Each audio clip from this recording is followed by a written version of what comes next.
કહેશો તમે આ જે ઘટના બની છે તે બાબતે? આ ગાયો ઘરમાં બેસી છે, છોકરાઓને બહુ જ હેરાન કરે, પાછળ દોડે છે ગાયો ને હમ્યો થાય છે. તો બેન તમારું? ગીતાબેન.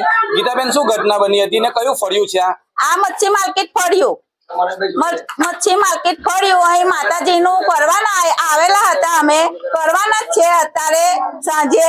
ને અત્યારે ગાયે આ અબના કરી છે. ગાયે ઘેટી મારીને બકરાને મારી નાખ્યો.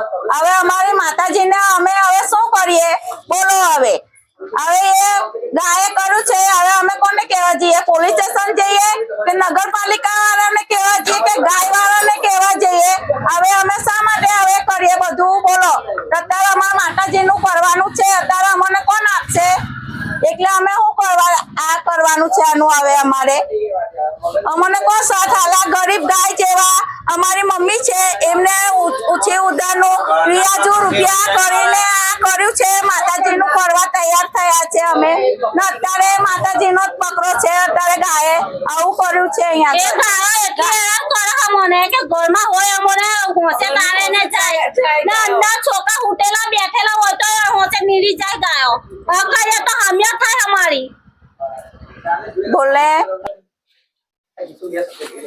ના બાળકો છે. રાતે ને દિવસ ગાયો અહીંયા ફરે છે, ઘરમાં હોશે થઈ જાય છે. નાના છોકરાઓને રમતા હોય ને કઈ મારી બેસે તેનો જવાબદારી કોણ લેશે? અત્યારે આ ઘટના બની છે, તેની બદલે નાના છોકરાઓને બી કઈ કરી શકે તો તેના માટે અમે શું કરીએ બોલો? કેટલી ગાયો તમારા ફળિયામાં આવતી હતી? અહીંયા 4, 5, 10 ગાયો આવે છે. 10 ગાયો આવે છે ફળિયાની મય ને આખો રાત ને દિવસ ચાલુ રહે છે. ને છોકરાઓ નાના મોટા રમતા હોય તેને બી ભેટી મારે છે અહીંયા ગળી ને નાનું જનાવર કોઈ પણ હોય તેને હમી થાય છે બોલો?